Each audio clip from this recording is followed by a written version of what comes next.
This is September the 10th, 2013. My name is Sharon Alterman, and I represent the Jewish Welfare Federation, and I'm very pleased to be here with Burt Shifman, interviewing Burt as part of our Albert and Pauline Dubin Oral History Project. Burt, do we have your permission to use the contents of this interview for the educational and historic record? Absolutely, even without my right to correct mistakes I've made. Okay. I'm sure that whatever you say is going to be very valuable for our record, and I'm so pleased to be here. So let's start at the beginning. What is your family's heritage? Where did your grandparents come from? Oh, my grandparents came from Russia, although I only had one living grandparent, that was my grandmother, but both my father and mother were both born, interesting enough, in the same little village. In fact, it wasn't even a shtetl, it was a dorf, which is even smaller, you call it a small village in Russia, although they came to the United States at a far different time. They didn't meet till they came. My mother had come as a young child, and my father had been a rabbinical student in a yeshiva in the town of Mosir. Now that area now is part of Belarus. And he didn't come to the United States till after the Russian Revolution, when they were forced out of the yeshiva, and he had it was quite an odyssey as to how he got here, because immigration in the United States was pretty much closed. But that's a whole story. But both of them spoke fluent Yiddish, and my father was also a Russian speaker, and my grandmother, who lived with us, which was very common in those days, had lived in the United States for almost 60 years, wouldn't speak English. She understood why, because her original thought was if she spoke, her children would become goyim.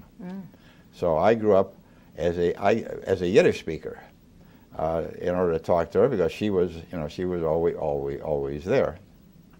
And she lived with you for many years? Until she died. Of course, I had been gone for a number of years, from home. Yeah, and she lived to be into ripe old age in her 90s. So what was your father's profession? Well, my father, I told you, had been a rabbinical student. So when he came to the United States, he had one of his, came from a large family, one of his older brothers had come with a large group of people, including my maternal grandfather, from this village. It was called Zhitkovichy in Russian.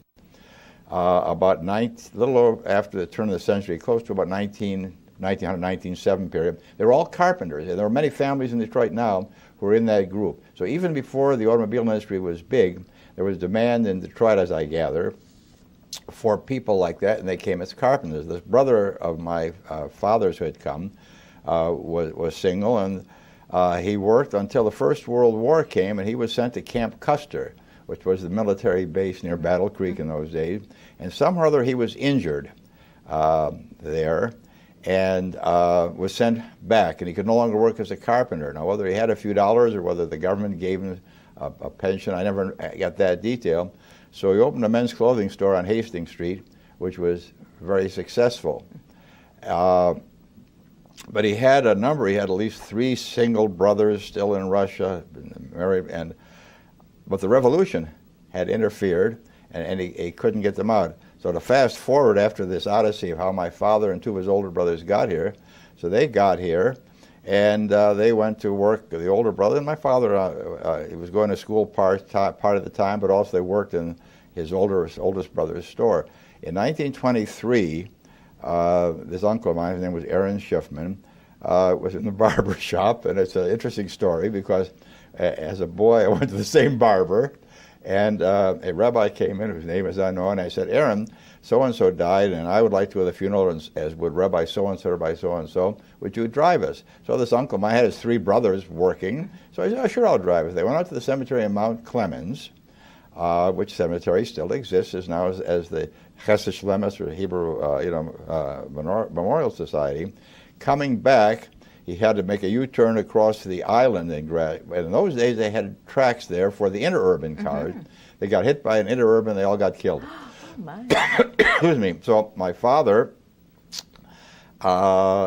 inherited and was a part of this business, and the three brothers temperamentally were not suited for each other, so he left and opened up a men's clothing store in Highland Park, Michigan, in the very early 20s. Not too long after that happened. Mm-hmm.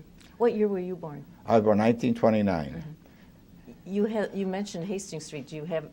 Was Hastings Street still active in your? It was, although it had ceased by the time I have any memory of being a Jewish neighborhood. It had been pretty much African American. We didn't live near there. In fact, the house I was born in was on Sturtevant, which is about 7 blocks north of Davison, and we were in the first block west of Linwood. Mm-hmm. In fact, we were only one house off the corner of Lawton. And I have no memory of that house at all. The first house I have a memory of is we must have moved shortly thereafter to a house on Princeton. Now, Princeton runs north and south, and it would have been north of Fenkell. There was a Jewish neighborhood which had must have developed in the late 20s, because we moved there, I guess I was just a little kid and I remember it, in the early 30s, not too far from where the Custer School is on Linwood, which would have been the school I would have attended, but we moved shortly thereafter to Cortland, which is, I said, about 7 blocks or 8 blocks south of Davison, and I started the kindergarten at the McCullough School. Did you go through the whole? Yes, I went to McCullough School, and from there I went to Durfee Intermediate, as they were then called, and then to Central High School. That was really the core of the Jewish community in those days. What are your recollections of that? I think it was. I mean, there was still a Jewish neighborhood around 12th Street, mm-hmm. and we would go there on occasion for various purposes. But you asked about the Hastings Street area. 2 of my uncles, 2 of my father's brothers, in fact, one of my mother's brothers, all had clothing stores on Hastings Street in the 30s and 40s, up until probably about the time of the end of the Second World War. And by that time, one of my mother's brother had gone out of that business into another business. But and then one of my father's brothers also had moved his business. But one of my uncles was still there in those days. But the neighborhood that you lived on Cortland, what was that? Well, that neighborhood was very much Jewish. There were several non-Jewish families on our side of the street and on the other side. But I would say 85 to 90% of the people on my block, and I think that in the general area, at least between Linwood and Dexter, which was a three block area, were predominantly Jewish. And Linwood and Dexter were both streets that had businesses, and so you'd find things like kosher butchers and bakeries and synagogues and things like that on those streets. As a child, what did you do in your time? Well, I mean, when I was a child, I think I tried to grow up, but I guess what might be kind of interesting, that I kind of grew up in a bifurcated family. My father's people, his father in particular, and his father's family, were very strict Litvaks. And the Litvaks, people who followed the tradition of Vilna, and the scholarly. The thing that used to bother my father was that he was the youngest of, say, maybe 10 children roughly. His mother worked like a dog. She baked bagels at home and then took them to the train station to sell. But his father never worked a day in his life. He was always busy studying. And I knew his brother, who lived in Detroit, and I knew his sister, who lived in Rochester, New York. And they were, in a sense, miserable people. I mean, they were inflexible and so forth. My mother's family, my grandmother was a very observant person, but my grandmother's siblings were less so, and their children not at all. But they were strictly cultural Jews, Yiddishists, and they knew every author. And they, frankly, probably wouldn't go in a synagogue on a bet, even if it was raining. But as far as knowing and knowledge, They were terrific. So growing up, I went to both a shula, which would be a Yiddish teaching school, and to Hebrew school, and occasionally to Sunday school, if there was time. If there was a day when something else wasn't scheduled, I would go to all three. And, so you were very well rounded. Well, I was well rounded. In fact, I remember going for a few years to the Farban, which was one of the movements, and there were many in the Yiddish community in particular, and a lot of them had political orientations.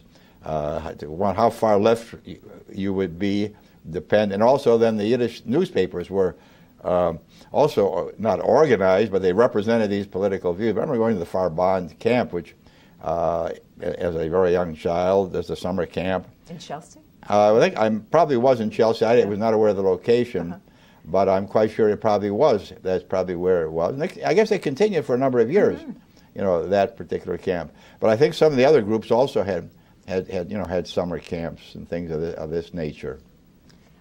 Was your family Zionist? Oh, absolutely. Oh, yeah, very, very much so. And that was interesting. My father would talk a great deal about what life was like in this dorf, this little town, and he said it was not uncommon in the early part of the 20th century for bitter rivalry, actually fights between the Bundists, who were the most socialists, the Zionists, the religious, and so forth. Conflict all the time. And some of his family eventually ended up with the Poel Zion, which was a somewhat left labor Zionist group, and had emigrated to then Palestine.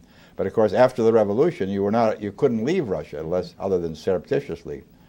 But an interesting fact of geography was that there had been a war between Russia and the newly created Poland after the First World War. And they set the boundary in such a way that towns like Vilna, which was the Yerushalayim of the West,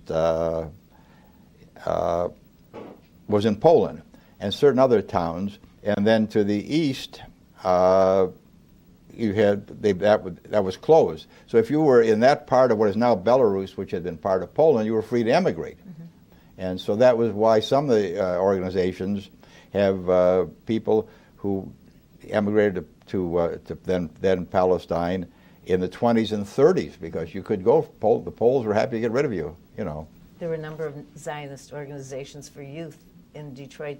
Did you have any affiliation with them? I was part of a group called Young Judea, and I remember the leader was a man named Max Chomsky, who was a Detroit attorney, and he was a very, very Jewishly well-educated man. I don't doubt that he was otherwise.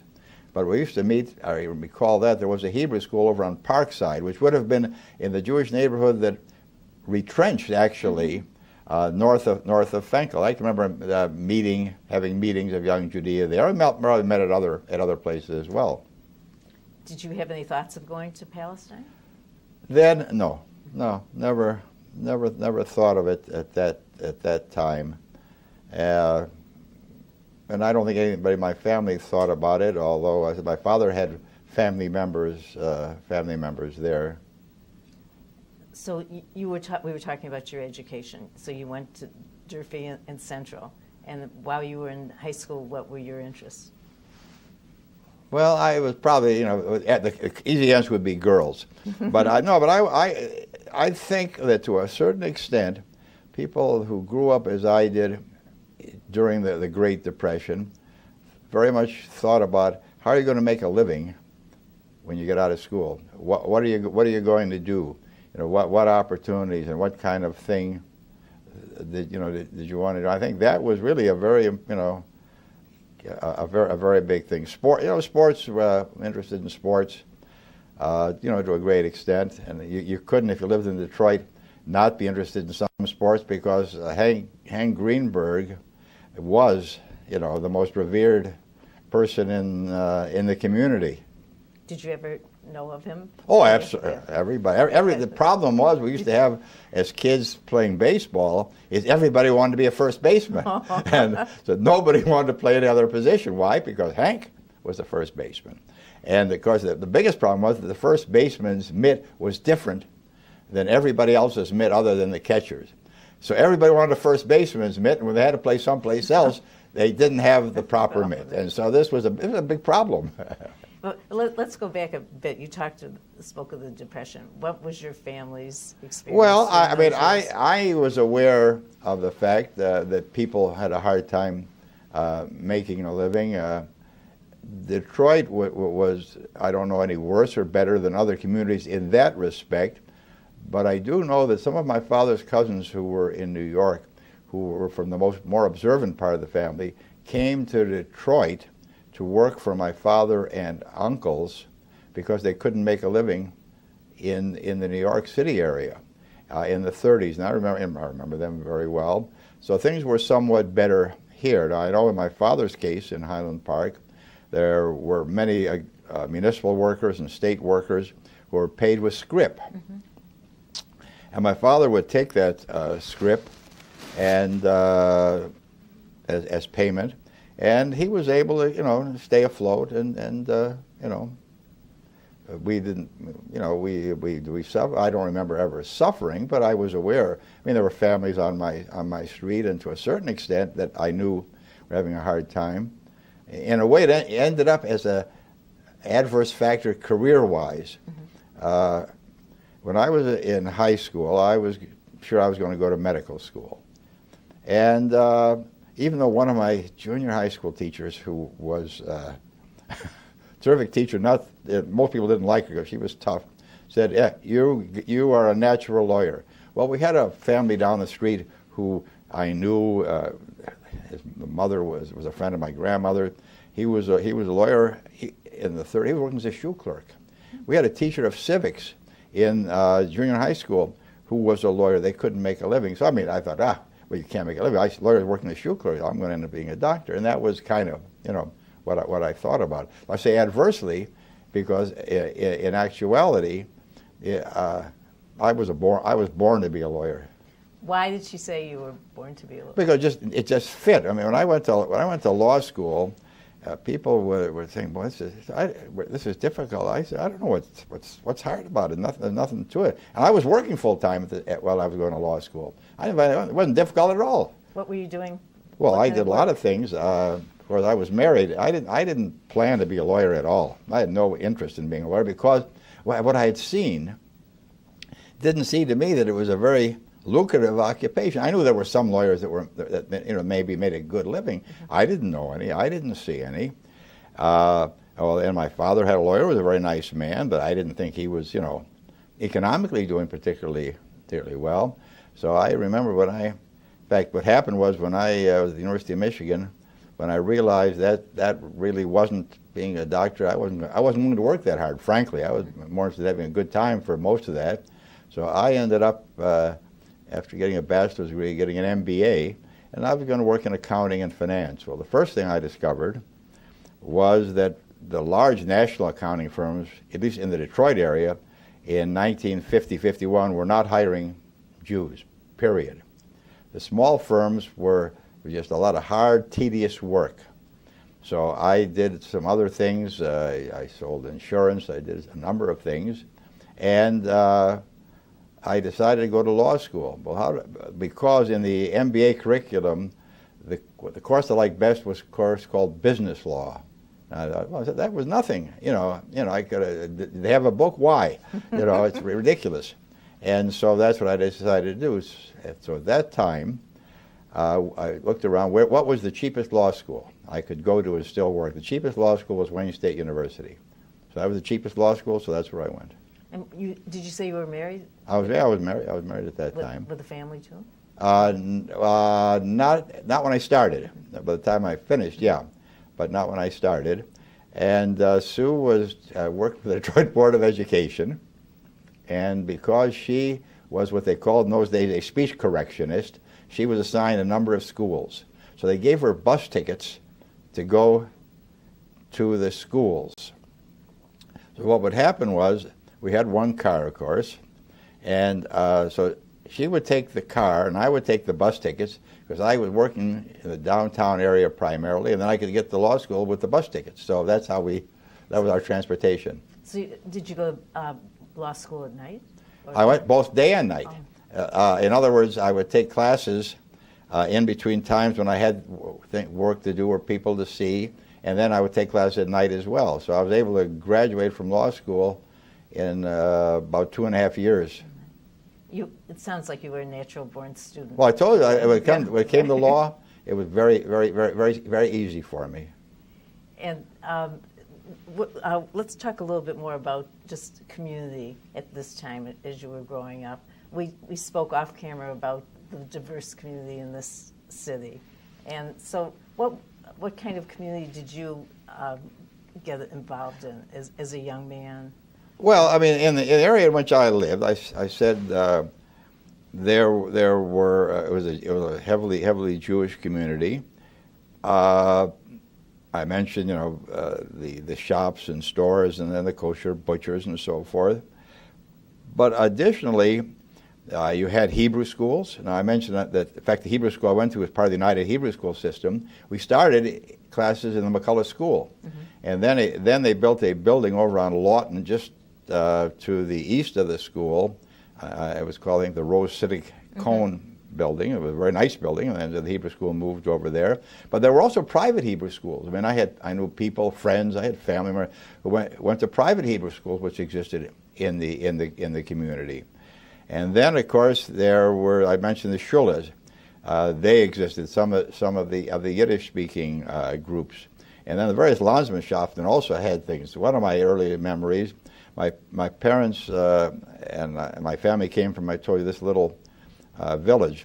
It was like a suburb. It's probably the wrong word, of a larger place, which would be a settlement called Turov. So there was something called the Turiver Aid Society, and my maternal grandfather had been one of the founders of that group. They would have a picnic every summer at one of the park, and there were people all over. Well, many of these various Landsmannschaften had this kind of thing, and that was sometimes we would, go to those things.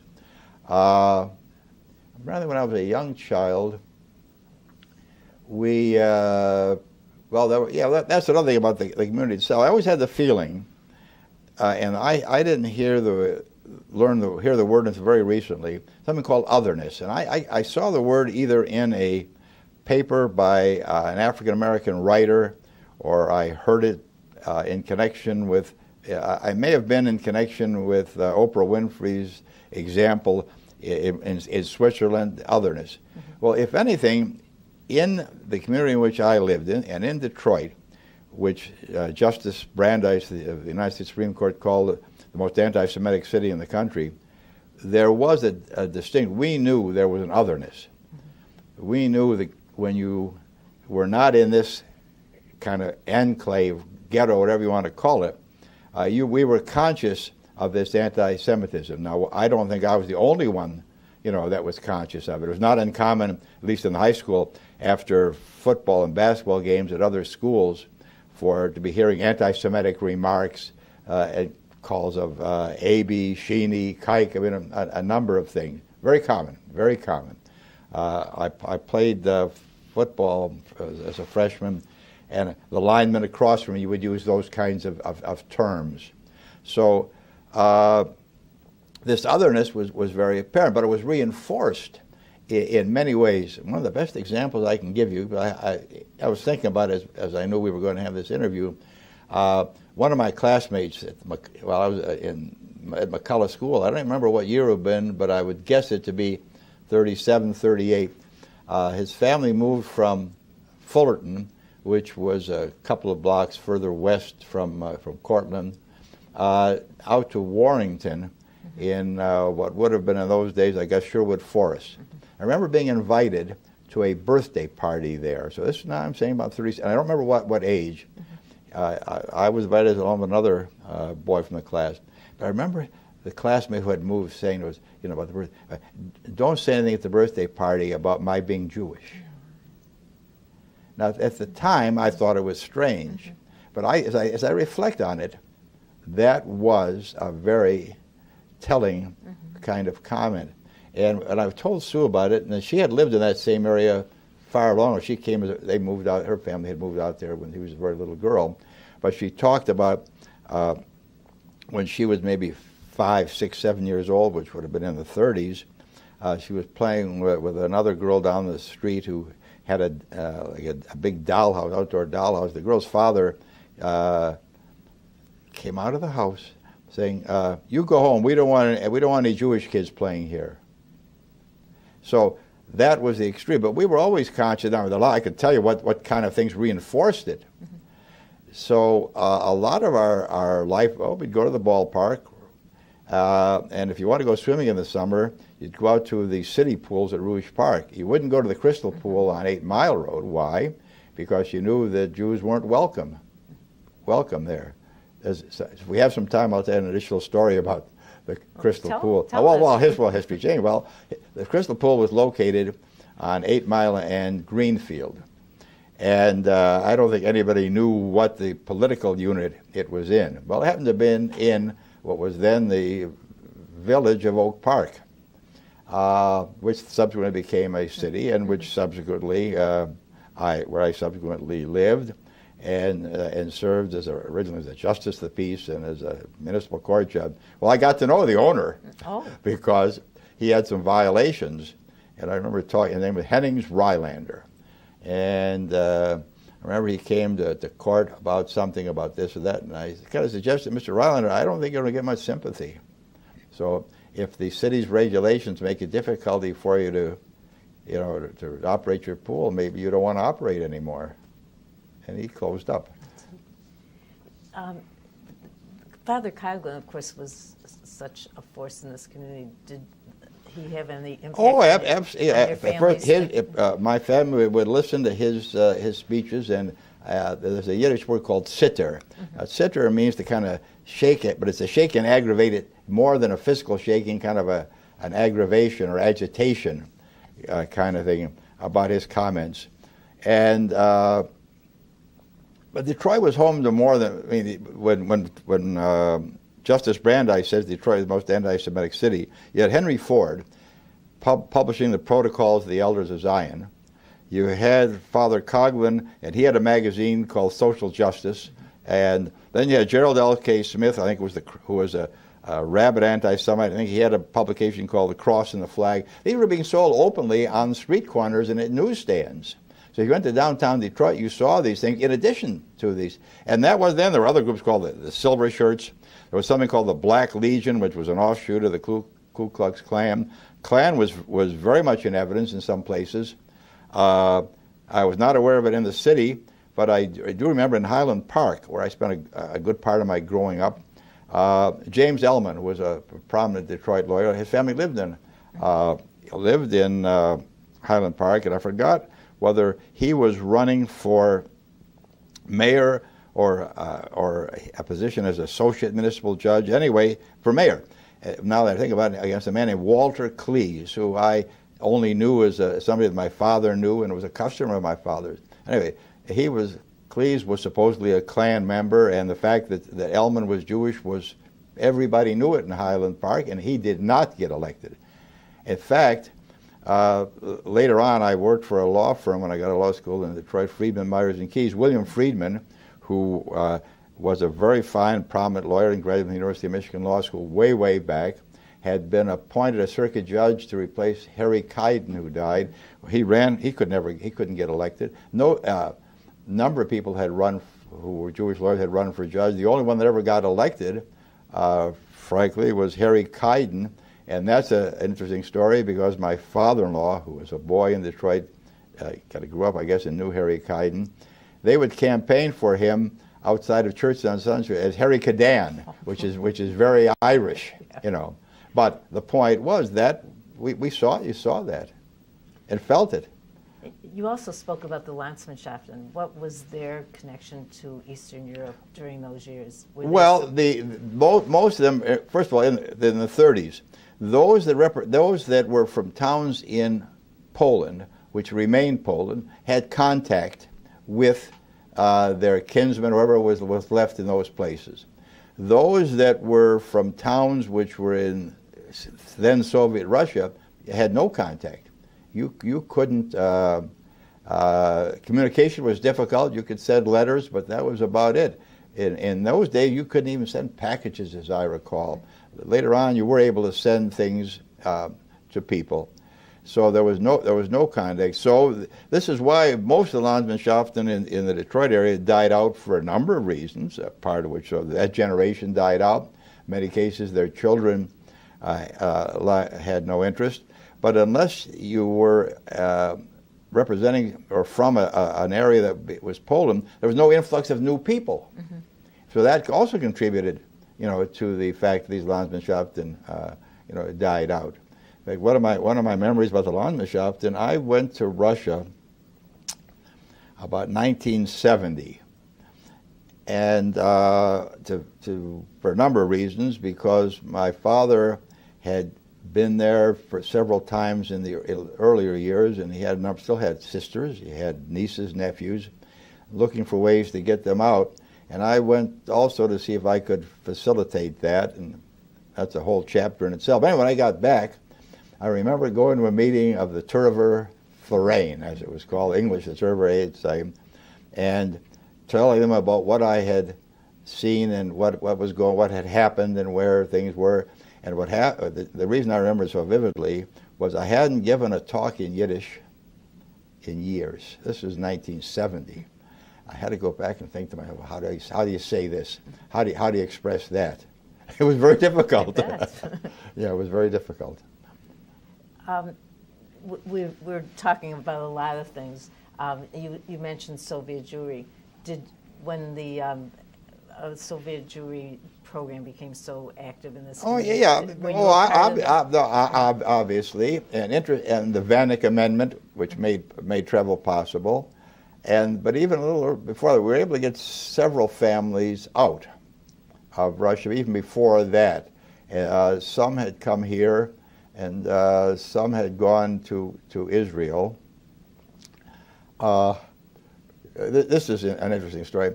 My father got a letter, and I wish I could remember the year, and I forgot to ask my brother about it, from a woman who said that she was the daughter of one of his nieces. This was a letter from Poland.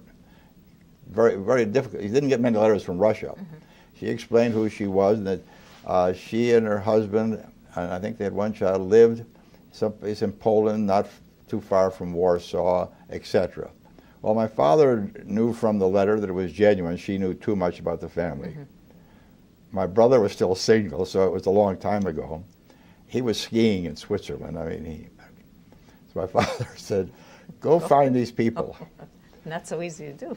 Well, so my brother went to Poland, didn't speak Polish, went, and he had contacted them, was supposed to meet them someplace, they weren't there. So I think he tells me that he went by like a horse and buggy, a horse cart, to some village, and he found them. Now, we were able to get that family to Israel. Oh. That was easy, but they were in Poland. Mm-hmm. But I had some cousins when I say cousins, these would be the children of my cousins, like second cousins and so forth, were educated, were engineers and so forth. A couple of them spoke passable English. And we were able to get a couple of them out even before that, before the mass exodus of people from Russia to the United States, where they were able to get jobs as chemists. And then afterwards, even more family members came, and they have made their way in the United States. And I have kept contact with some, and not with others. Geography. No one came to this region? One family came, and that would be a good 20-some-odd years ago, and he said he was an engineer. He was the son of one of my father's nieces, and his wife and an infant, is still a babe in arms. And so my father and his brothers, arranged an apartment for them, and because he didn't speak any English, he told me he was an engineer. I never met a Russian Jew who wasn't an engineer. I don't understand that at all, but anyway, they were all engineers. Anyway, so he had some menial jobs. He learned English, and he got hired by Ford Motor Company as an engineer. And he worked for Ford for several years, and then he called me one day, He said, I'm leaving. I said, oh, where are you going? He said, IBM hired me away from Ford. And so I went to work for IBM, and I forgot where they assigned him. And but I kept in touch with him and his wife and children. And then I talked to him several years later. He said, well, we're coming back. He says, Ford stole me back. So he was obviously a very talented engineer, and he, and it turned out that his expertise was the computerized control of equipment and machines. And he was very successful at Ford Motor. And he was the only one that lived in Detroit. The latest one, the one that came last, was an interesting story, had been a petroleum engineer in Russia. And they came to Detroit, and I think my father was gone at that time. I don't think either of his brothers were alive, but we got an apartment and furniture for them and so forth. And he had 2 children, I think a mother-in-law as well. Anyway, there were really no work for in Detroit for a petroleum engineer. But I remember that he said that there was an opportunity out in Bartlesville, Oklahoma. And so at Bartlesville, Oklahoma, it was a good job for a petroleum engineer, but I wondered what kind of community was it.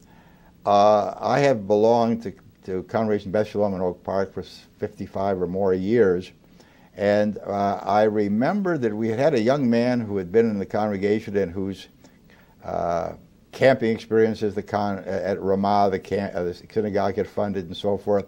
So I asked Rabbi David Nelson, you know what happened to so-and-so? Yes, he's a rabbi in Tulsa, Oklahoma. I remember calling him. I'm trying to remember his name. And I said, what is Bartlesville like? This cousin, he says, tell him it'll be like living in internal exile in Bartlesville, Oklahoma. So he went out to Bartlesville, and he worked for the company. And then eventually he got a job with an oil company in Oakland, California. And his family moved out to California. I know that you've had a lot of interest in the community and you've been active in various organizations. What are some of the highlights of your career? Well, I don't know about the highlights. A lot of it came actually as a young adult. We moved out to Oak Park in 1954 because we couldn't afford a house in Detroit. It was too expensive. And so the minute I got to Oak Park, I got involved in what was then called the Oakwoods Lodge of B'nai B'rith, and shortly thereafter in a congregation, Beth Shalom. We had, not long after that, organized the South Oakland Round Table, which was part of the National Round Table of Christians and Jews. And that was pretty, that kept me, kept me going. And I was very familiar with, B'nai B'rith because my father was a member, and I remember as a boy, they used to have father and son banquets, every year and dinners. So that I was involved, in those organizations. What about Rabbi Spurka's influence on you? Well, Rabbi Joshua Spurka had been the rabbi of Congregation B'nai David when I was growing up. And sometime in the very early 50s, he went to work for the Jewish National Fund in Detroit. I remember a man named Percy Kaplan was the director of the fund, and so the rabbi got me involved in the Jewish National Fund. And so through the years I worked locally and eventually became the local chairman of the region, and then the national vice president and an international officer of Keren Kayem Israel, which would be the Hebrew words for the Jewish National Fund. And I traveled to Israel for them probably in the 1960 area, maybe it could have been 59, it might have been a year or two later than that, on some of the projects. And I stayed involved, with that for a long time. And there were a number of issues in the South Oakland area which got me involved with the Anti-Defamation League, ADL, back in the early 50s, probably. And that was always a big part of what was going on. I said in a lot of ways that this otherness was somewhat of an issue. Many of the people I went to high school with were faced with the question of going on to, say, higher education. Well, when I told you that I got out of school and that the big accounting firms weren't hiring Jews, when I got out of law school in 1954, the dean arranged for me to be interviewed by the silk stocking law firms of Detroit. And I had these interviews, and I told you I was a top student. In addition, it was very unusual. I also had a background in accounting and had an M.B.A. And very pleasant. Never got hired by any of them. Yet people who in law school copied my work and couldn't copy it straight got hired. Simple. Detroit was a much more closed employment community than many other places. So many of the young people I went to school with, some I went to college with, looked for occupations where they wouldn't be subjected to it. For example, many of them became pharmacists. Why? Well, it was an occupation. If you worked a few years in those days, in the 50s, and you made a few dollars, saved you money, you could open a drugstore. Many became CPAs. Why? Well, at least the big firms wouldn't hire you, but you could work. Many became public servants. Many became teachers. Well, why? Because that was employment where, at least on the surface, the prevalent and pervasive anti-Semitism wasn't there, wasn't present, and that affected the careers, I think, of many people. Not too many went to engineering school. Why? Well, because engineers had to work for somebody other than, unless you were a government engineer, their employment was difficult. So I think that affected many things about not careers, and from careers, what kind of life you led, and with things with which your children would be familiar. Many wanted to become doctors. Well, but of course, the number of spots to which for Jews was limited and restricted, and it was common knowledge. So many of them then ended up as pharmacists. Some went to dental school, but that, I think, explains a lot of the career and occupational fields in which people were involved in the Detroit community. So when you weren't hired by these firms, what did you do? Well, I was very fortunate. There were a couple of law firms in Detroit, Jewish law firms. One of the largest was Friedman, Myers and Keyes. I mentioned William Friedman, and so I was hired there, and I worked there for several years, and it was a wonderful experience. I learned a great deal working there, and after several years, I had developed a certain amount of my own practice. And the other thing was I was in Oak Park, and I was driving to downtown Detroit, and by then I had become involved in the Oak Park community. I was a member of the Oak Park Board of Education, and then there was a vacancy I mentioned as a Justice of the Peace. The Justice of the Peace had resigned, and they had appointed somebody, and I decided to run for that office and got elected. So I decided that I probably ought to relocate my professional life, and so I left the firm. I think I stayed in downtown Detroit for a short while until I could find a place to practice out near near Oak Park. And so that's what happened. But just interesting sidelight, finally I and another young man had left the firm at the same time, and we formed a partnership.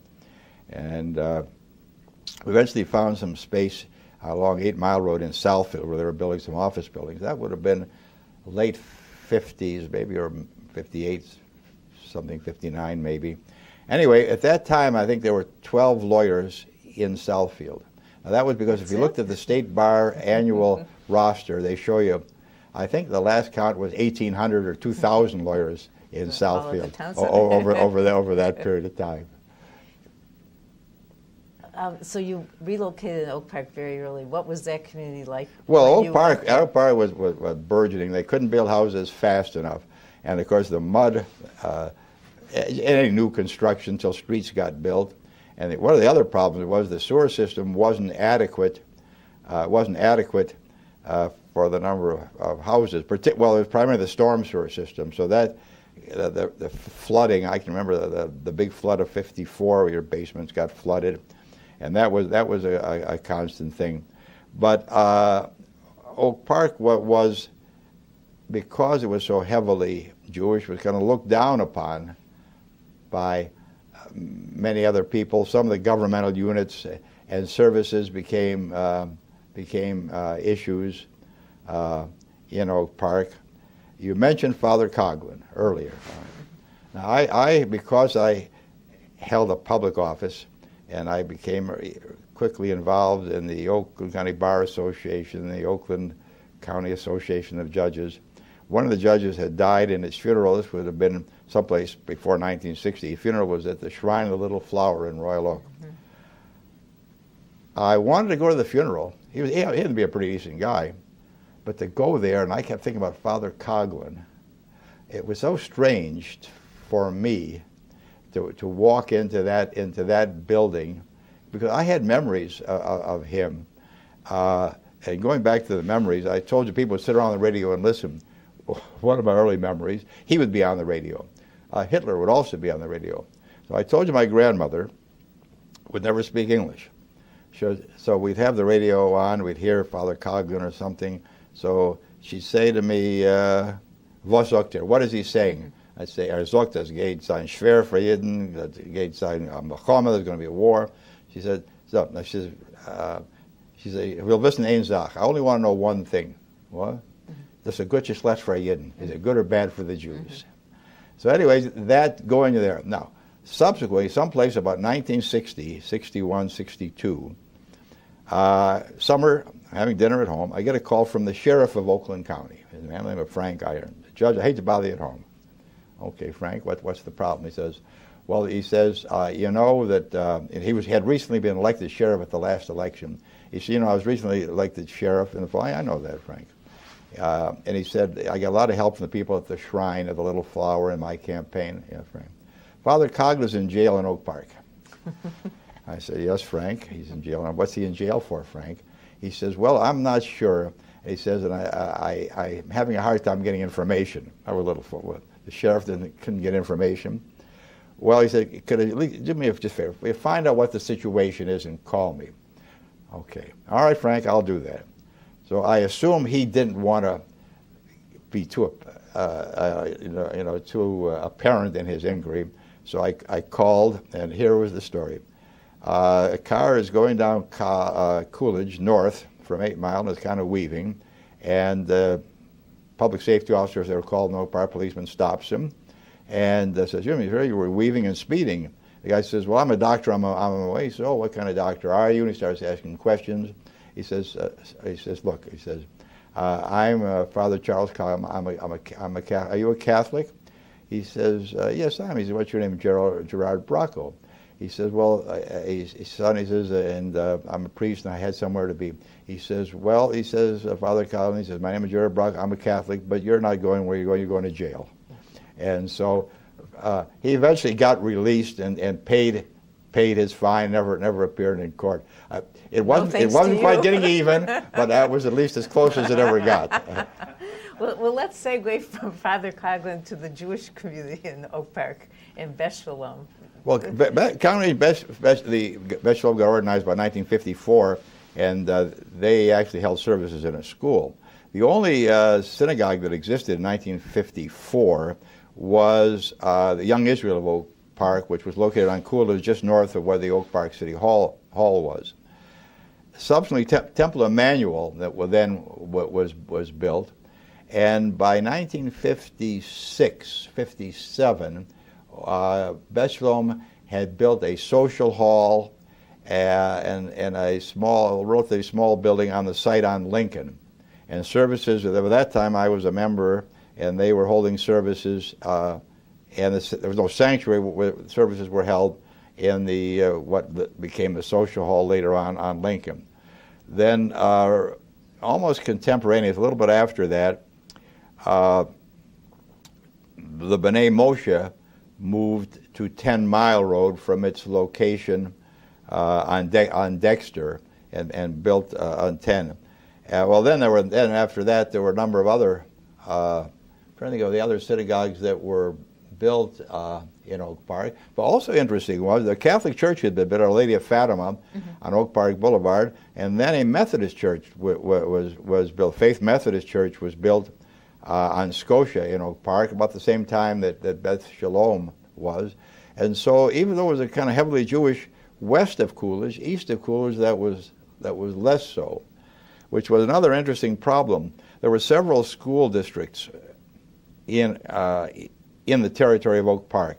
And that's an odd phenomenon in Michigan because of the way school districts were organized, in the 19th century.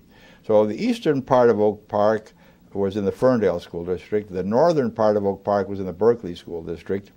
And the part between roughly 10 Mile and 8 Mile, Greenfield to just east of Coolidge to probably Scotia was the Oak Park School District.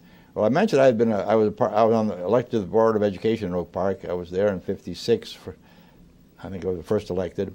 Anyway, I was at a meeting, and the influx of Jewish students was fascinating because it was a small school district. They had a very small school. They had to build schools every year, building 1 and 2 schools. But what was very interesting in that period of time was there was a new superintendent who had been James Pepper, who had been the superintendent of schools out in Brighton, Michigan, and so forth. I remember at a meeting in '56, '57, a school board meeting, might have been even a little bit later, he was saying how proud he was of how many of the students from the high school were going on to college and how well they were doing. Now, the president of the school board was a man named John McDade, who was a teacher at Cooley High School. Now, John, from the name, obviously wasn't Jewish. But John understood precisely what was happening. He says, Doc, he says, yeah, I'm sure the school is helping, but it takes a bad cook to spoil a good steak. And so to him, to Pepper, it was amazing how these kids are doing so well. So the Oak Park school system in those days was a terrific school system. But something I learned in those days on the Board of Education. A lot of student achievement is the result of home and parent. And if you really wanted to know, you can expect better achievement if you have parental involvement and interest. And that, but anyway, that was just interesting. Now, the kids going to the Ferndale School District in particular, they experienced some anti-Semitism, and I don't think among the faculty, because there were Jewish teachers in the Ferndale school system. It was not the school system itself, but among other students, much less so than the Oak Park School District, where the Jewish students became the majority. That was a different situation. And I think some of that same feeling occurred in Berkeley. It was also interesting in Royal Oak. Royal Oak was divided, in Huntington Woods. The eastern part of Huntington Woods was in the Royal Oak School District. Western part was in Berkeley. Some of the students who had to go to the Royal Oak, it was a bad situation. The elementary school students had to cross Woodward Avenue if you lived in the Royal Oak portion of the school district of Huntington Woods, or in the Huntington Woods portion that's really not Huntington Woods, which is Royal Oak. But and those students who then went on to Dondero High School experienced a degree, some a high degree, some a lesser degree of anti-Semitism. Less so, I believe, in the portion that going to Berkeley, as more and more Jewish students, went to school. So that in a way, although economic opportunity for Jews increased, there was still a lot of the latent kind of anti-Semitism, and I don't know that we've ever eradicated it, because an interesting example to me was that in about 1969 or 70, we wanted a larger house and we're going to move from Oak Park. And I located a house, and we finally made an offer, which was accepted, behind the Kirk in the Hills in Bloomfield Township. The real estate agent was an agent for a real estate firm. I think it was the oldest real estate firm in Birmingham. Anyway, the upshot of that was that, and she was a very nice woman, and the seller was anxious to sell, and the man who owned the agent had been gone for about a month's vacation at that time. He lived about a block away from the house we bought. When he found out that she had sold that house to Jews, he was livid. This is 1969-70. So things didn't change that much. Well, things change slowly, and I think they change. But it's a condition that when I think back, I remember seeing in the 1930s. Now we had a summer cottage one time on Cass Lake, and I remember my parents driving out there, and I was in the car on a Sunday thinking, what would you do, looking for cottages to rent. I can, from the street that you drive along, I think it was called Front Street, for the cottages that face on the lake, some of them had signs for rent, no Jews. I remember that vividly. You know, so that was not employment ads in those days. Open, Gentiles only. So have we moved from that? Yes, some of it is the law that changed. Have we moved from restrictions on admissions to medical schools? Yes, we have. But as late as, this is something that I got secondhand from reading. In 1954, Herbert Bloom, who was an oral surgeon in the community, had a patient who needed to be hospitalized very quickly. He couldn't get his patient admitted to a hospital because very few Jewish doctors had admitting privileges to hospitals. That was before Sinai. Most of the Jewish doctors were general practitioners. Why? They couldn't get residencies and appointments. There were only a couple of Jewish surgeons in Detroit. Well, as that changed, yes, it's changed completely. I mean, that's part of the reason for the existence of Sinai Hospital and the need for it. But again, things move. But sometimes at a glacial, at a glacial sort of a pace. And it's not just Jewish anti-Semitic feelings, even as to African Americans. I mentioned that the Oak Park Board of Education, after I left the board, and later, some years later, I became the attorney for the Oak Park Board of Education. When the Carver School area, that part of Royal Oak Township, was attached to Oak Park, it was kind of a cause célèbre, and that would have had to happen about 1960 or someplace in that time frame. Well, the principal of that school, I remember Joe Hudson, he stayed as principal when the school became part of Oak Park. There was a tradition in the Oak Park School District that in June, the Board of Education, the administrators, and all the principals would have a dinner. After the Carver School was attached, I'll never, Elaine Lakoff, whose husband Gerson was on the Board of Education, I haven't bothered to look back at the year, had arranged for a dinner, I think, at a restaurant on Livernois near 8 Mile and Detroit called the Alamo. But she thought she'd better check to see what their reaction would be if one of the guests was going to be this Joe Hudson and his wife, who were African American. So that's 1960 plus. I can't tell you how many years plus, but that was not an uncommon situation. As late as the 1960s, at that time we were the attorneys for the Southfield Public Schools, and school population in Southfield had dropped. One of the schools within the school district was the Annie Lathrop School, which is just off of Southfield in Lathrop Village. The school district was not using it as a public school. They wanted to sell it or rent it. The Akiva, they think in those days it may have been called Yeshiva Akiva, but the Akiva school wanted to rent it. And the school district was very happy with the public. Get rent in there and have the building being used and bring some money for the benefit of the public school. The Lathrop Village City Council, we actually had to threaten them with a lawsuit to get their approval for some reason. Now this is in the 1960s for sure. May have been as late as 1970. I'm just not sure about that. So that is, I talk about a glacial pace. A glacial pace. I mentioned the street signs. The signs on the for rent. My father-in-law, Sue's father, his name was Louis Kerner. Someplace in the 1940s, had been told that the Greenbrier Hotel was a very nice place just for spring. So he wrote him a letter saying, I'd like reservation. And they wrote back, and well, thank you for your inquiry, but we do not accept guests of the Jewish faith. Now, the question he had was the subsequent governor of Illinois' name was Kerner. How did they know? No, exactly. Whether they knew. But that was bad. I'll give you a better one.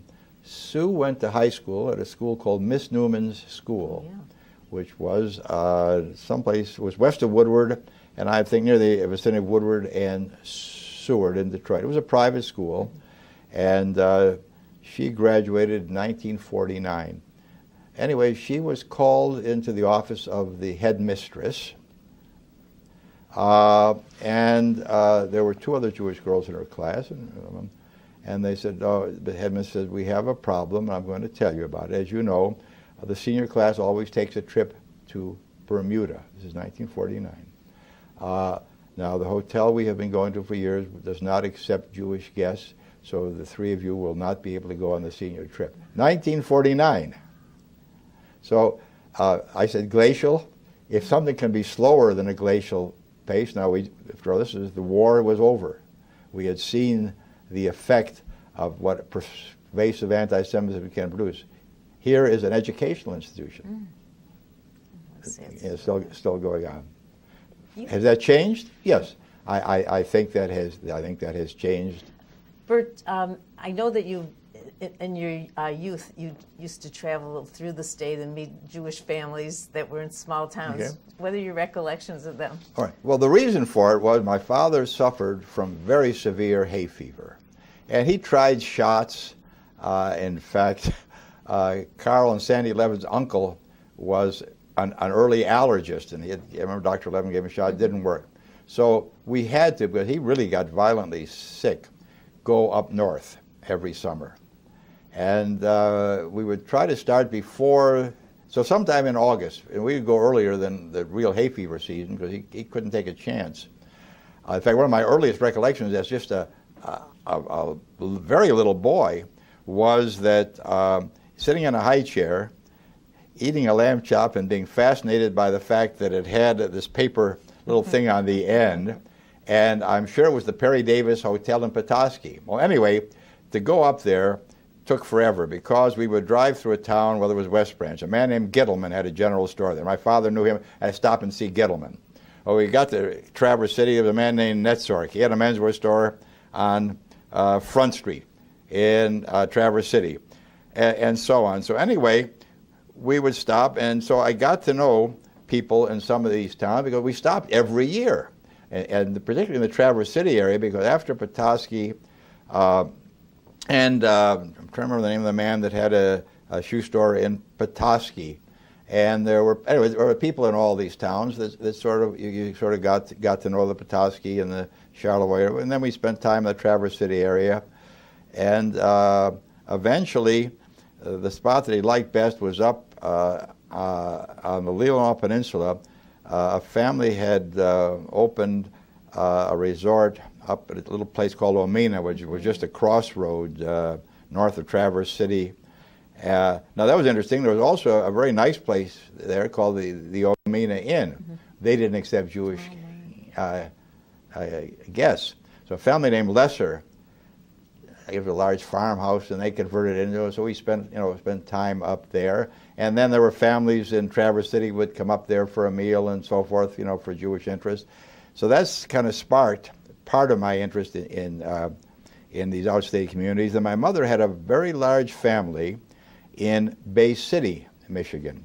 Now, some of them had moved out to other parts, and I remember one summer we actually had a cottage in Linwood, Michigan, which is outside of Bay City. And I remember as a boy, Bay City had in the 30s had a very active Jewish community. There were at least 2 synagogues I was aware of. There was a kosher butcher, so forth, and one of my father's cousins was married to the daughter of the man who was both the accommodation sheikh and cantor in the synagogue.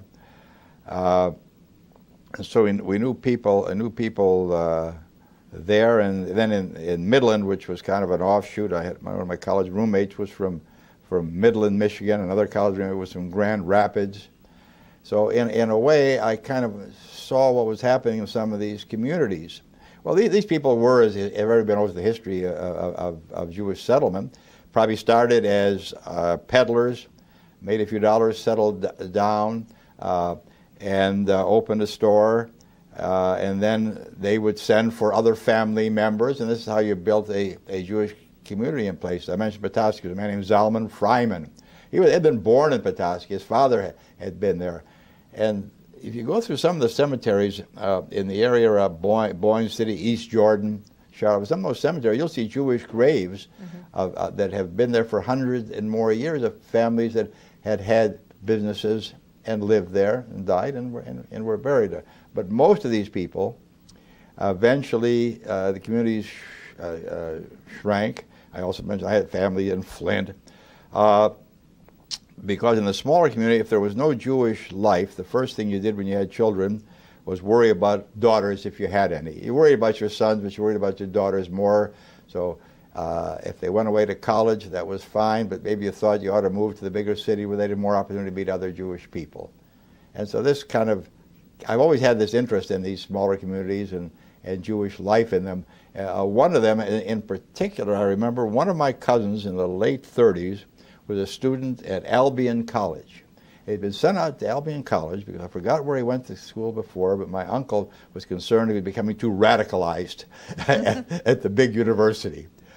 Anyway, he told me that on the high holidays and on Passover, the mayor of Albion at that time was a man whose last name was Weiner. He owned a scrapyard, which was a typical Jewish business in Easttown, and he would invite the Jewish students from Albion College to his home for Passover and on other Jewish holidays. And this was not an uncommon thing in some of these towns where you had colleges and a few Jewish families. So what was your impression of their life in terms of anti-Semitic climate? I found one, I think that to a certain extent they were somewhat more accepted in a way, despite their Jewishness, because people got to know them. Mm-hmm. So the prejudice is when an unfounded kind of dislike. So if you got to know people, they greater acceptance. Their problem was that the greater acceptance is the exact problem we have, I think, when we talk about assimilation and intermarriage now. With acceptance comes a kind of a lessening of communal ties and bonds. They had no community. And run out of a cafeteria. If you're limited to eating in a separate section and then the whole cafeteria line is over, you look at all these choices, you become tempted. Not only tempted, it's understandable why you will choose from the wider breadth. And that, of course, is the result. In a way, that is, I think, a cause for part of the issue of assimilation and intermarriage. So it reminds me very much of medicine, which does tremendous things these days. And I remember one of the doctors, I asked about taking a medication for something. He says, it's good, but there's no free lunch. He never met one without a side effect. So as opportunity opens up and employment opens up and your life becomes, and where you live becomes opened up, then to a certain extent, you and your children are exposed to more and different people. And if you make romantic choices, marital choices, social choices from that group, not unexpected. It's the side effect. So with the benefit, and the question then becomes, how does a community, if you want to preserve a community or preserve some part of it, how do you do that? When you were growing up, you were talking about your extended family. Oh. So different from that. Well, first of all, I think as part of the immigrant generation, there was a tendency to live closer. I told you that because of what I call the ghettoized existence, I probably had, within 2 blocks I know, I had at least 10 first cousins, innumerable second cousins. As far as playmate, they were all there. My mother's 2 brothers lived within 8 blocks of us. My father's 2 brothers lived within 2 blocks of us. My mother must have had 20 cousins, my father a similar number, living within the same thing. So on any kind of a holiday or social occasion, there were scores and dozens of people. When my parents moved from that area, they moved a long way out, north of 7 Mile Road, out onto Canterbury in about late 1940s. even then, when my mother had, after Yom Kippur, break the fast, literally hundreds of people. It got to be too much for her as a practical matter. But there was that kind of clannishness, yes, understandable. Why? Well, because it reminds me of throwing a stone in a pond. If you throw a stone in a pond, the first circle is very tight, and the circles begin to get less defined. And I think that's what happens over time with families. They disperse and they lose contact with each other. Who were the strongest influences upon you when you were a young man? Well, yeah, it would have to be my own family. I mean, my father, my mother, my grandmother. One of my mother's brothers in particular, I think, was to a great extent. But I think a lot of it was the atmosphere in which I grew up. It was, I've had people say, "Oh, it's kind of an easy, existence." Well, when you're young and you don't have any real problems, that's true. But I think that the idea of striving and knowing that you had to look to find a way to make a living. I know when I tell my grandchildren that I never went to high school, college, or law school without working at the same time, they can't comprehend that. That seems kind of strange to them. Yet in the society in which I grew up, everybody pretty much worked after school and high school. Everybody had a magazine or a paper route, worked making. I mean, I had more jobs than I can probably remember all of them. In college, I worked at a menswear store in Ann Arbor. I had experience working in my dad's store, and that was a natural thing. And I told you, I would go to law school. I had a number of jobs, and and so. But I think that those kind of community interactions had a lot to do. Did Sue come from the same kind of a family background? No, much smaller family. Both her parents were born in the United States. She also had only grandmothers, but she had two grandmothers rather than my one. And I think, and interesting, she made the point that her mother didn't want the grandmother to speak in Yiddish because it wasn't American enough. And so she never really learned the language. And they were, to a great extent, less observant. And in fact, I think until Temple Israel was organized, they probably didn't belong, any part of her family belonged, because her grandparents were more affiliated with the lot. They were in fact, interesting. They were in they had a hand laundry, which was not another common Jewish occupation in the Detroit area, because you had a lot of single men working in the factories, and they would take their laundry out. And so there was a social group, the laundry ladies. They would get together socially and play cards. So that politically, they were more on the left, and then the Yiddishists and not at all religious. What about your children? What paths have they taken? Well, two of my daughters went to law school. One of them practiced law for a while. The other didn't like it at all and never practiced law, and ended up working in the field of public relations. The one daughter practiced for a while, ended up living in Europe, and my oldest daughter, she became the Deputy Secretary General of the Permanent Court of Arbitration at The Hague.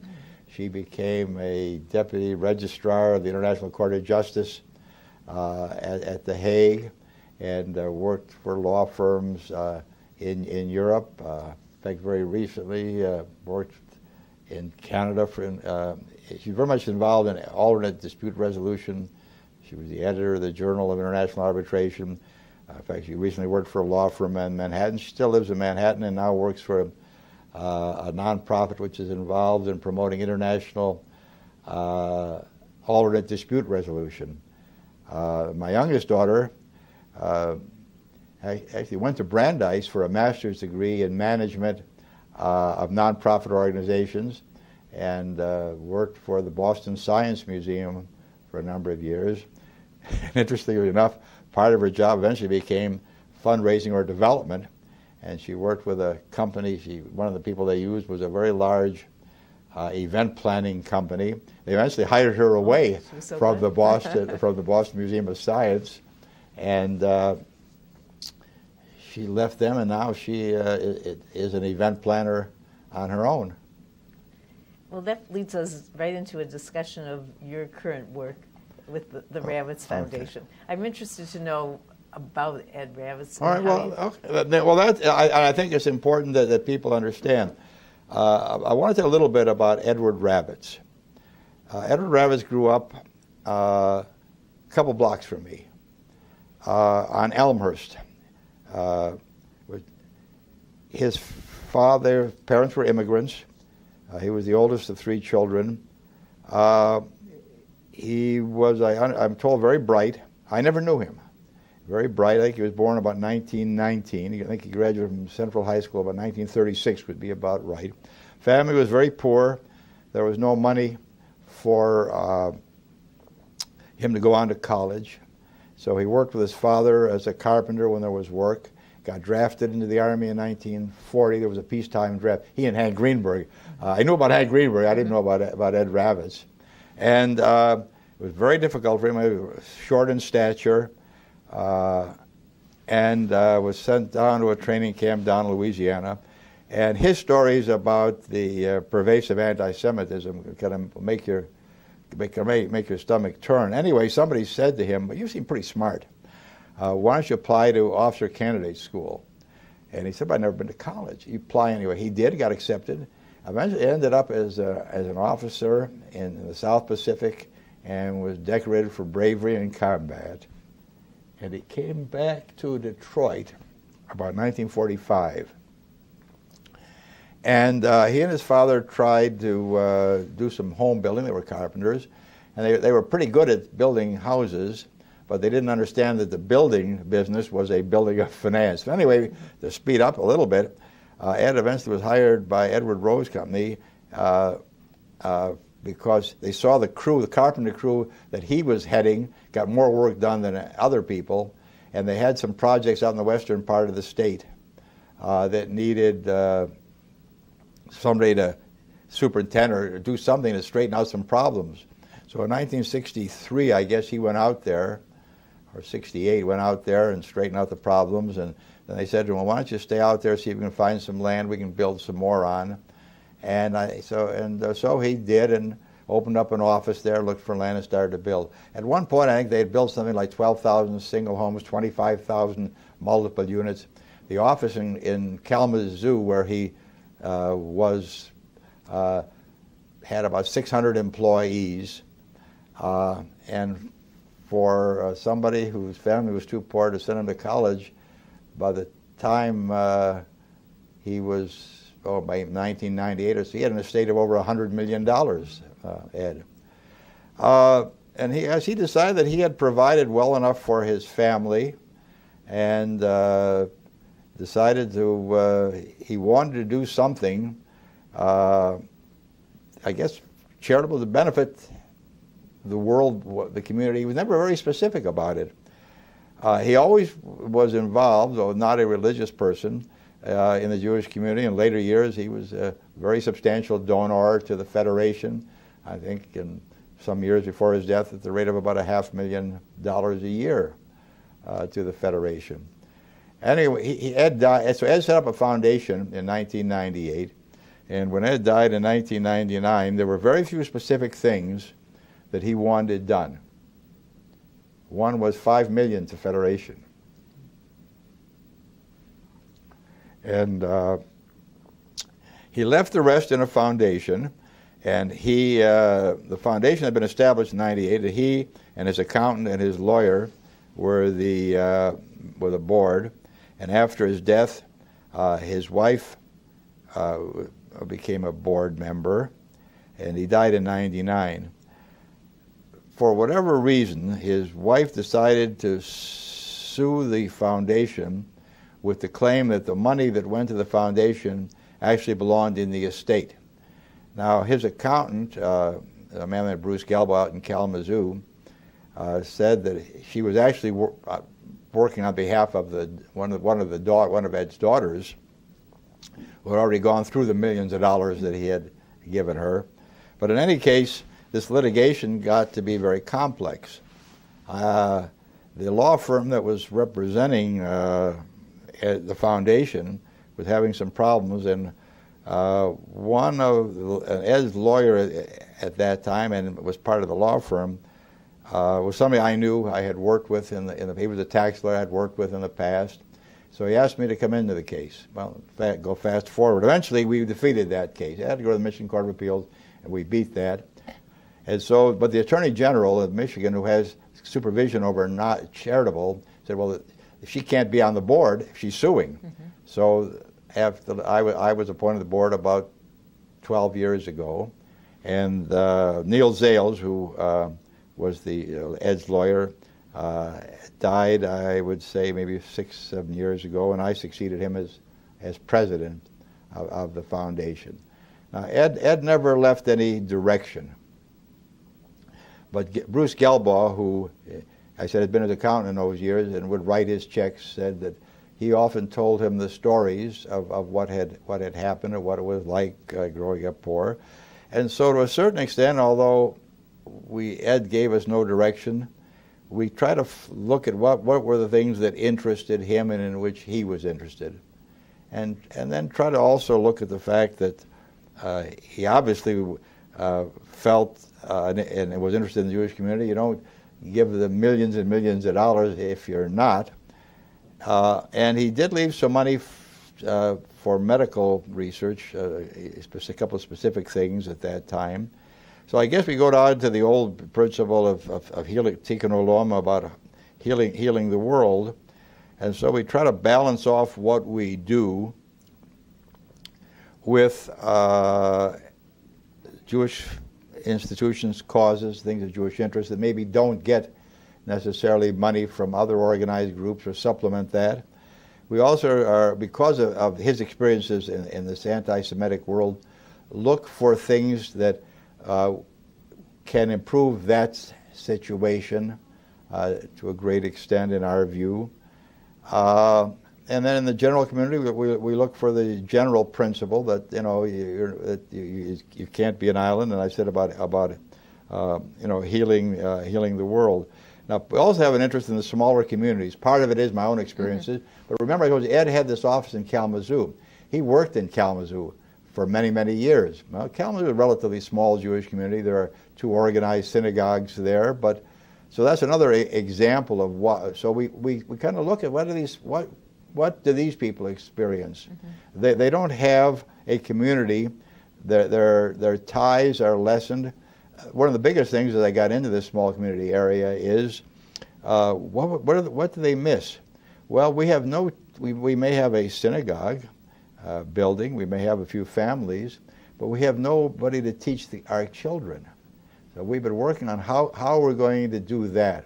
One of the things we settled on was, well, supposing we help you with sending them to Jewish camps. Jewish camping seems to have some effect.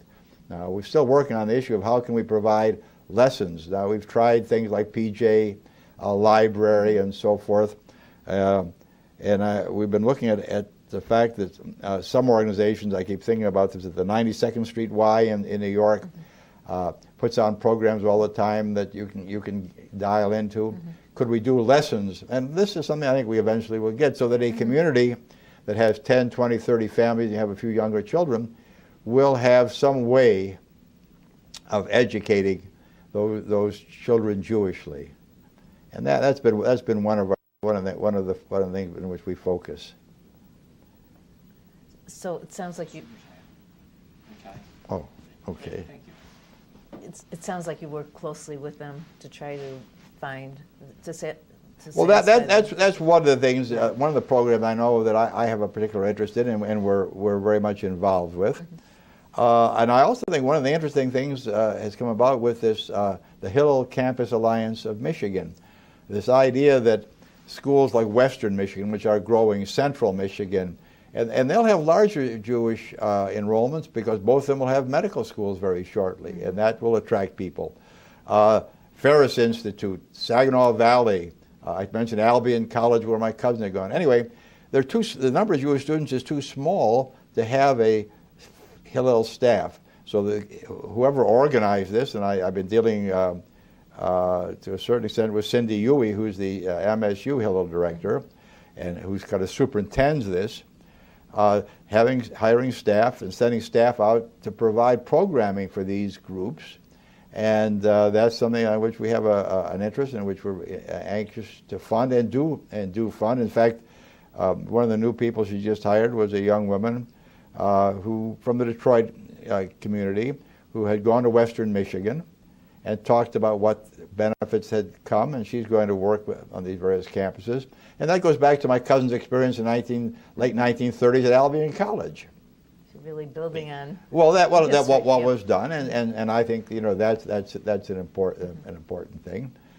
And I won't say that we look for offbeat, kind of offbeat things, but try to see whether or not we can find some area where what we can provide is going to be meaningful. Part of it, I come to just give you a rough idea. Foundations are required to distribute 5% of the average value of their assets annually. So in our case, that comes to something just under $2 million, depending on the value of our asset securities. It might hit $2 million, might be a little less. Well, that's a lot of money, but if you look at dividing it up among various agencies, you will find that a little bit may not be meaningful to some, but it will be to others. And I keep thinking about the Holocaust Center. Well, part of that ties to the center is obviously, the Holocaust Center is twofold. It's a museum in part, but there's a big educational function. If you go back to what Ed Ravitz's experiences and my experiences growing up, can people who visit the center benefit in learning about other people, learning acceptance, learning what happens if you demonize people? Because the lesson of the Holocaust is that if you let people be demonized so that they're thought of as less than you and less than human, killing them seems to be relatively easy. The Nazis demonstrated that it was relatively easy. And so anyway, we've been working with them, and and we intend to increase that to see whether the educational activities of the Holocaust Center can be expanded, made better. And we've met with them, and we are working on them and have participated with them. The same thing becomes with the so-called defense agencies, ADL and the American Jewish Committee, where for many years we very substantially supported certain ADL activities. We're working on a project right now with the American Jewish Committee on how do we deal with the situation of North America's largest Muslim community being adjacent to the Jewish community. And I think it's very important to deal with that now, because whatever Jewish influence we have politically is at its height. It's going to recede in time. And I think that if we also can see what we can do about finding some common ground with the Muslim community, will it be a lesson for what goes on in the Middle East? I don't know that it's a lesson, but at least it may, in a way, have some beneficial effect on the anti-Israel propaganda and type of some of the movements, the divestment movement that occurred. Anyway, this is a project that is underway right now with the help of the University of Michigan Dearborn, which we have funded. So, and I think these are all the kinds of things I never really found out when they were on my newspaper route what they read of the newspaper or not at the Ravitz house. But anyway, we think that would be what Ed would want to see done. Yeah, it really sounds like you understand his vision for the use of the money. Well, I mean that would be the kind of thing. Now, obviously, philanthropy is interesting, and there's an interesting thing about Jewish philanthropy. If I go back to the ghettoization, when Jews were not socially acceptable, they couldn't belong to clubs. Everyone in the Detroit area knows the Detroit Athletic Club was a place where Jews were not accepted, golf club and so forth. Okay. Jews were not invited to serve on the board of many things. Well, as I said, when the cafeteria line opens and you have a broader choice, so Jews now, their money is welcomed. The Art Institute, obviously very important. The Detroit Opera Theater, very welcome. Those are very valuable things, there's no question culturally. But more and more Jewish money is going to non-Jewish causes that would have been the case 50 and 60 years ago. Now, is that good? Well, it's obviously good in a communal sense, in a larger community sense, but on the other hand, if there are activities and needs of the Jewish community which differ from that of the general community, it presents a problem because some of the larger sources of funds have been reduced. Mm-hmm. The other thing is, I think generationally, you've got to look at what happens in future generations, as that trend will probably be accelerated as to how are we going to cope without the larger givers. And the other point is, as we all know from the Haggadah, there came a Pharaoh who knew not Joseph. There's a generation now that knew not the Holocaust. They didn't grow up with the pervasive anti-Semitism that I did. They're not sure that there's really any need, that there is any anti-Semitism. They haven't experienced it directly. And so the real issue for the Jewish community is, I guess, in response to a question that one of my brilliant granddaughters asked me when she was much younger. If you're Jewish, you have to be Jewish all your life. So if I was going to say that the Rabbits Foundation had a mission, is we would like to help the Jewish community give reason to young Jewish people to be Jewish all their life. And going back to Groucho Marx's point that he wouldn't want to be a member of any group that would have him, it may be that we ought to think about the Jewish community and its groups and resources and institutions in the same way that I used to think about the Oakland County Bar Association when I was the president. We were voluntary. Nobody had to belong. So we had to do something annually to make people want to belong and want to renew their membership. When I became an officer of the State Bar of Michigan, and it was very interestingly, I'm going to come back to that, I see they didn't seem to have any direct activities on getting members to renew because they didn't have to. You had to belong. Okay. Well, to me, the Jewish community has to come along and say to itself, we have to be organized and operated so people want to renew their membership annually. And I'm not talking about paying a campaign plan. I'm talking about participation. It's participation that's the key. Now, when you do that, when you have intermarried couples, if there is a renewal of membership, if it's that attractive to one spouse, it could well be as attractive to the other. Mm-hmm. And to me, that's the kind of goal. Just as a segue, I was telling you about the influx of Jewish people in Oakland County. There had always been a small Jewish community in Pontiac. Mm-hmm.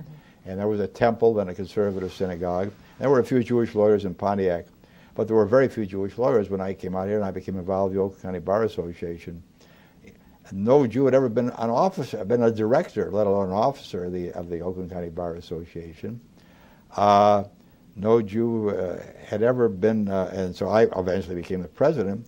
And then the State Bar of Michigan, which every lawyer must belong, no Jew had ever been elected a commissioner of the State Bar of Michigan till I was in the 1970s. Now there was not an active anti-Semitism. I never experienced it in Pontiac when I first came out here to the court. Not an anti-Semitic. There was kind of Oak Park's kind of a Cracker Barrel community, but in any case, my point being, that's how the world has changed. Now, but with the change, are we as a Jewish community prepared to deal with the side effects? And how are we going to deal with the side effects? And is it possible to deal with the side effects? And the last point would be, does anybody ever stop to think about why should we continue to exist? That may be a silly question, but the answer is that you have to show people, you have to offer people the reasoning for why. And I guess I don't know. I've always felt, and it was something pretty obvious to me, that being Jewish was, as Mordecai Kaplan, who has been a strong influence on me, said, being Jewish is a matter of peoplehood. What a people are has no, anthropological, it may have some sociological definition, but it's a much larger thing than religion alone. Why should we exist? I think it's kind of gastronomic. That if the only two spices you had were salt and pepper, would your food taste as good? Would a world without people with different ideas and views be as good a world for everybody, as well as the people who provide those views? And I think that to a certain extent would describe where I think we're trying to go. Now, we're too small to make it happen. It's not going to happen in my lifetime. But if your goal is to try to bring to the Jewish community this idea that we must carry on in such a way that people want to join. And I guess that's my view of things. On that note, I think you've left us with a good message. Thank you. Is there anything that we have missed that you would like to? No, I mean, I could, first of all, I could go on for hours. The last comment was, one of the common phrases when I was growing up was the Yiddish phrase "Schwer zu sein a Yid," which means it's hard to be a Jew. Well, but that's part of what we are. In other words, at Sinai we were given something, right? And when you're given something and have to maintain it, well, that's work. Okay, that's our goal in life. But that doesn't mean that difficulty doesn't require us and mandate us to do something to keep it. I keep thinking about exercise. They say no pain, no gain.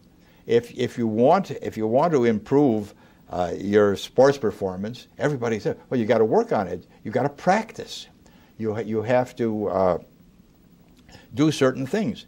Well, I think it's the same with the Jewish community. What we call practice may not necessarily, we may not agree on what that practice is. And it may very well be that the religious institutions can reinforce that obligation to do.